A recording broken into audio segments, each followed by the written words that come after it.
The only 5 exercises you need to relieve neuropathy in feet and legs. Senior health. What if the most worrying aspect of neuropathy isn't the numbness, tingling, or weakness you feel in your feet? What if it's actually the subtle decline in your balance, confidence, and sense of control that creeps in afterward? This is precisely what many older adults find themselves unprepared for. As a surgeon, I've had the opportunity to speak with countless seniors across the nation who initially believed they were simply experiencing the natural process of aging. They would tell themselves that the burning sensation in their feet was manageable, that their unsteady steps were of no real concern, and that the need to steady themselves with furniture was just a normal part of getting older. However, neuropathy's impact extends far beyond just altering sensation. It fundamentally changes how your brain communicates with your legs, how safely you navigate your own home, and how swiftly a minor misstep can escalate into a life-altering fall. This is precisely why this information is so vital. In this video, I'm going to guide you through the 5 essential exercises that can truly make a difference in alleviating neuropathy in your feet and legs. These are straightforward, practical movements designed to boost blood flow, reestablish stability, and help you regain a feeling of connection to the ground before that quiet loss of control becomes much more challenging to reverse. Before we begin, if you haven't already, I encourage you to subscribe and activate the notification bell so you won't miss any future health tips tailored for you. If you find this video helpful, please type a 1 in the comments. Otherwise, a 0 will help me understand how to improve my content for you.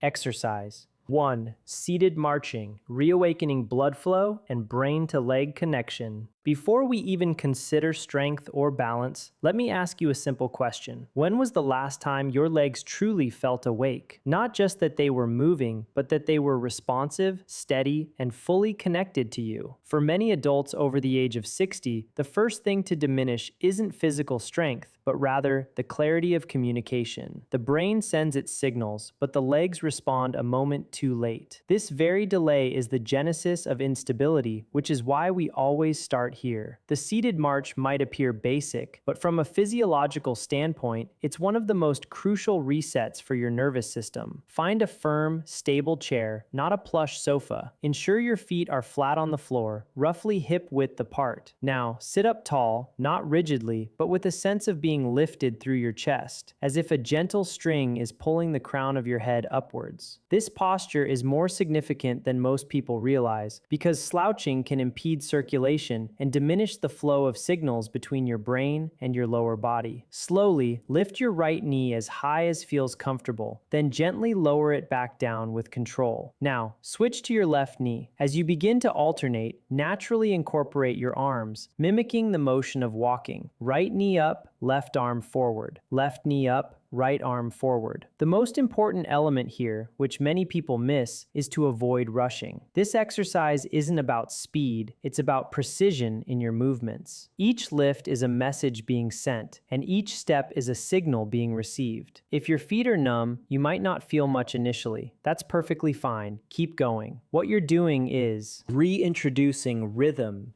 and coordination into a system that has become quiet. Start with just 30 seconds. This might be sufficient for your first day. Gradually increase the duration to 1 to 2 minutes. You should notice your breathing deepen slightly, but you should still be able to hold a conversation comfortably. This exercise is particularly beneficial in the morning when stiffness is often at its peak and circulation is at its lowest. It's also ideal for integrating into your daily routine, perhaps while watching television, waiting for your coffee to brew, or even during a commercial break. For those experiencing severe neuropathy or balance issues, the seated position effectively eliminates the risk of falling while still actively engaging your cardiovascular system and neural pathways. Consider the consequence of skipping this step. You might proceed to standing or walking with a body that hasn't been properly activated. Your blood flow remains sluggish, nerve signals are delayed, and this is precisely when missteps occur. However, by dedicating just 1 minute to waking up your system, your body responds much more effectively. Patients frequently report that their legs feel lighter and more responsive, as if they are listening again. This isn't by chance. It's a direct result of improved physiology. So before you take your first proper steps of the day, take a moment to sit and march. You're not just moving your legs, you're actively rebuilding communication. And once that connection begins to reestablish itself, the next exercise will challenge something even more critical, your ability to feel the ground beneath your feet. Again, if you're still engaged and finding this information helpful, please comment with a 1 below to show your support. Now let's move on to the second point. Exercise 2. Heel-toe rock, restoring control where most falls begin.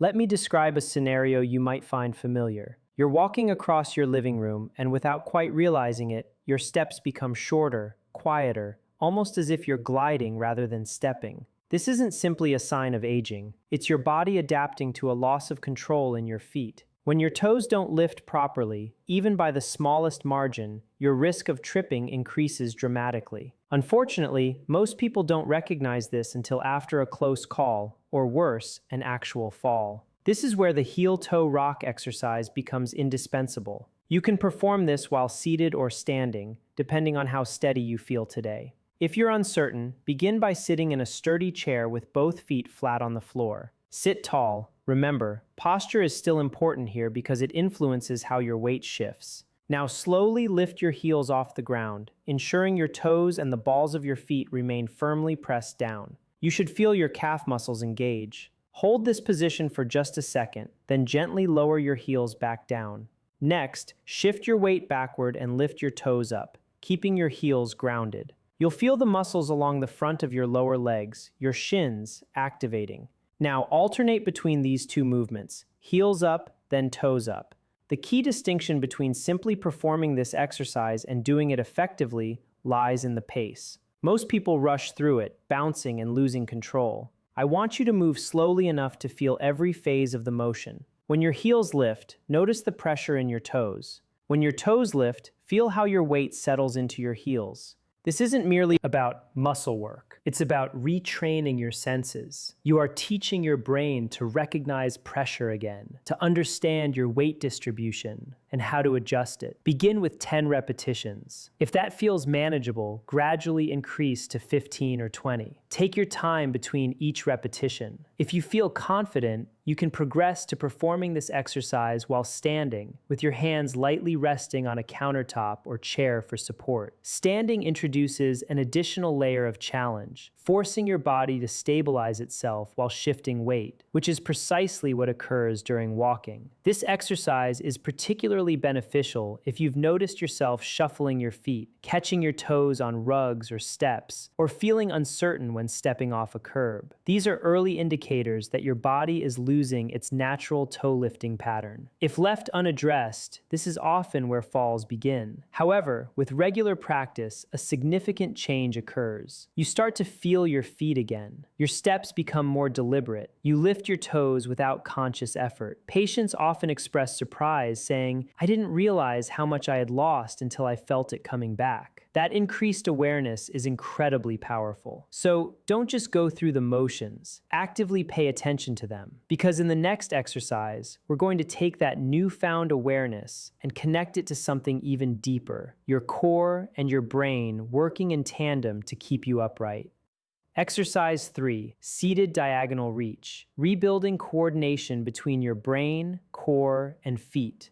Here's a surprising fact. Most falls don't originate in the feet themselves. Instead, they stem from the brain's inability to coordinate the body's movements quickly enough. You can possess strong legs and still feel unstable. You can walk daily and still lose your balance, because balance isn't solely about strength. It involves timing, coordination, and communication throughout your entire body. This exercise is specifically designed to restore exactly that. Sit towards the front edge of a sturdy chair, avoiding leaning back. Both feet should be planted flat on the floor, about hip width apart. Before you even begin to move your arms, pause for a moment and gently press your feet into the ground. This pressure is crucial. It sends a signal upward from your feet, through your legs, and into your brain, informing your body of your spatial position. Many older adults with neuropathy lose this vital connection, making every movement less reliable. Now, bring your hands together in front of your chest. You can clasp them if your shoulders allow, or simply keep them parallel. Begin by lowering your hands towards your left hip. From there, slowly reach diagonally across your body, lifting your arms upwards towards your right side, as if you are tracing a long line from your hip to above your shoulder. Then, return to your starting position. This is not a rapid movement. In fact, the slower you go, the more effective it becomes. As your arms move, your core must engage to stabilize your body and prevent you from tipping. Simultaneously, your feet remain grounded, continuously providing feedback to your brain. This is the brilliance of this exercise. It forces multiple systems to work together harmoniously. Perform 10 to 15 repetitions on one side, then switch directions, from your right hip to your upper left.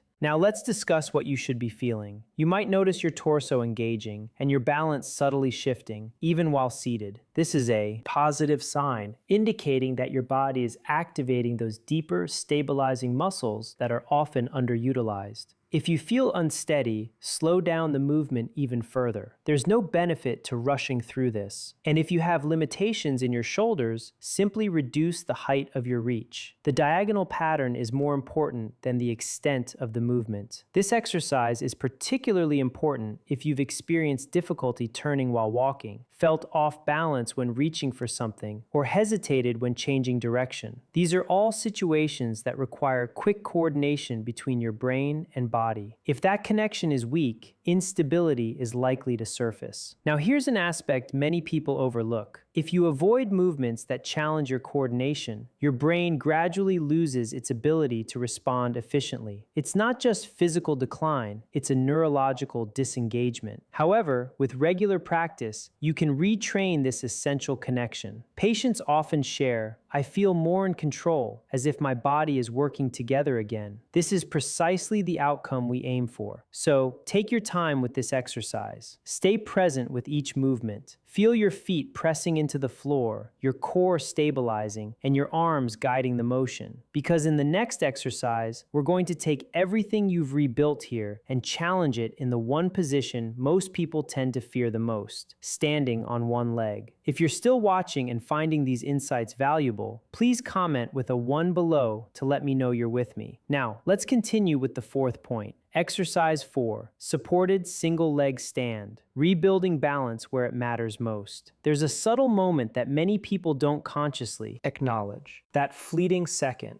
when you shift your weight onto one leg and feel a quiet ripple of uncertainty. This might happen as you step out of the shower, climb stairs, or simply turn around in your kitchen. That moment of hesitation isn't random. It's your body signaling that your balance system is no longer functioning automatically. This is precisely where we begin to rebuild it. Stand near a stable object, a kitchen counter, a sturdy chair, or even the corner of a room. In many homes in the United States, the kitchen often provides the safest environment for practicing this exercise due to the availability of multiple stable surfaces within reach. Place one or both hands lightly on your support. Avoid gripping tightly, just enough to feel secure. Now, shift your weight onto your right leg. Here's the crucial detail. Don't rush to lift your other foot completely off the ground. Instead, step your left foot slightly behind you and allow your toes to rest gently on the floor, acting like a kickstand. This minor adjustment makes a significant difference. It provides you with stability while still compelling your standing leg to do the primary work. Now, soften your right knee. Avoid locking it. When you lock your knee, you rely more on your joints and bones for support.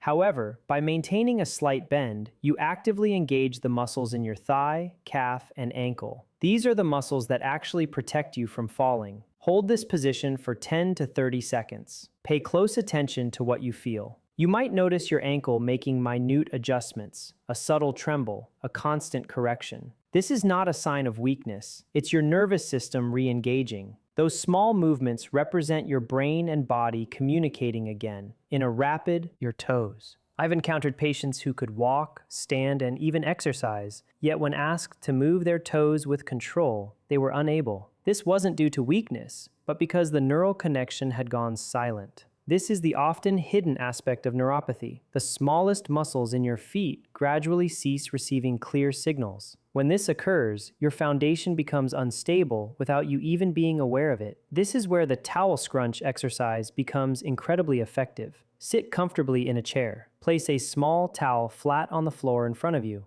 If you're at home in the US, a bathroom hand towel or a kitchen towel works perfectly. Now, place one bare foot on the edge of the towel. Pause for a moment before you start moving. Feel the floor beneath your foot. Feel the texture of the fabric under your toes. Even if the sensation is faint, this awareness is important. Now, using only your toes, attempt to grip the towel and pull it towards you. Spread your toes, then squeeze, and then pull. Release, and repeat. Initially, this might feel surprisingly challenging. Your toes might not respond as you expect. They may feel slow, uncoordinated, or even completely unresponsive. This is not a failure. It's your nervous system reawakening. Each time you attempt to grasp the towel, you are sending a signal from your brain down to your foot. And even if the response is weak, that signal is still being processed. Over time, this neural pathway will strengthen. Aim for 10 to 15 repetitions for each foot. Move slowly enough that you can feel each individual muscle contraction. If you rush, your foot will compensate and you'll miss out on the exercise's full benefit. Now, let's discuss progression.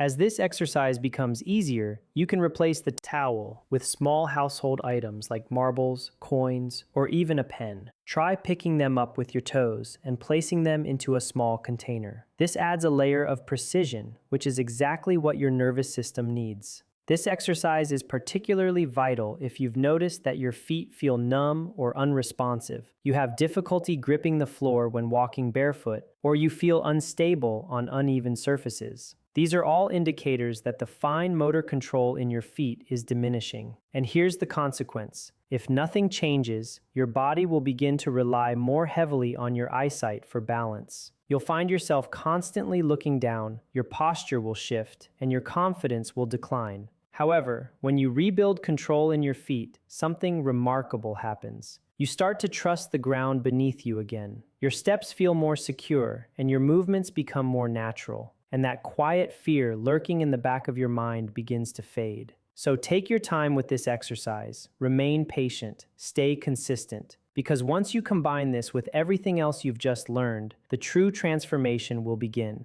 And in just a moment, I'm going to show you how to integrate all 5 of these movements into a simple daily routine that can fundamentally change the way you move, stand, and live, starting tomorrow morning. What you do daily determines how you'll move in the next 5 years. There's something I'd like you to reflect on tonight, not with dread, but with honesty. Your body is not as forgiving as it once was. What you neglect today doesn't simply stay the same, it quietly progresses. The numbness in your feet, the hesitation when you stand, the subtle loss of balance, these are not isolated problems. They are early, warning signals. And if left unaddressed, they often lead to very real consequences. Falls, injuries, and a loss of independence. I've witnessed patients transition from walking confidently to requiring assistance in less than a year. This wasn't due to a sudden, dramatic event, but rather because small warning signs were overlooked for too long. As we age, our bodies become more susceptible to changes that aren't always obvious. Even during sleep, circulation slows, joints stiffen, and nerve signaling becomes less active. This is why so many older adults feel unsteady first thing in the morning. It's not merely stiffness, it's a temporary disconnection. And if you start your day without reactivating the system, you're essentially asking your body to perform before it's ready. This is when missteps occur, when accidents happen, often during the most ordinary moments. Getting out of bed, walking to the bathroom, stepping onto a rug. But here's the empowering part. Everything you've learned here isn't just about exercising for the sake of movement. It's about restoring communication within your body, improved blood flow, clearer nerve signaling, enhanced coordination, better balance, and refined foot control are the fundamental systems that keep you upright, safe, and independent. And the reality is, they don't vanish abruptly. They fade gradually unless you actively maintain them. If you commit to these simple movements, even for just 10 to 15 minutes a day, you are not only improving how you feel today, but also shaping how you will live 1, 3, or even 5 years from now. Imagine walking into your home with confidence, without needing to hold on to walls. Imagine going outdoors without that subtle fear in the back of your mind. Imagine trusting your body again. Conversely, if you choose not to change anything, the path ahead is predictable. Slower reactions, reduced mobility, increased dependence, and for many, a life that becomes smaller, more restricted, and more cautious. This isn't about doing more. It's about doing what truly matters. It's about understanding your body, adjusting your habits, and safeguarding your future. Because independence isn't something you wait to lose before you value it. It's something you preserve, one small decision at a time. So, starting tomorrow morning, before you take your first step, ask yourself a simple question. Am I preparing my body for the life I want to continue living? These lessons are intended to inspire you to live your life fully and authentically. Now, I genuinely love to hear from you. Please take a moment to reflect and share one thing you've learned and plan to implement in your own life. Let's support each other on this journey of embracing these truths. If you found this video beneficial, kindly leave a comment with a 1. If not, feel free to comment with a 0. Your feedback is incredibly valuable to us. Don't forget to like, share, and subscribe to our YouTube channel for more content like this. Thank you for watching, and here's to living life on your own terms.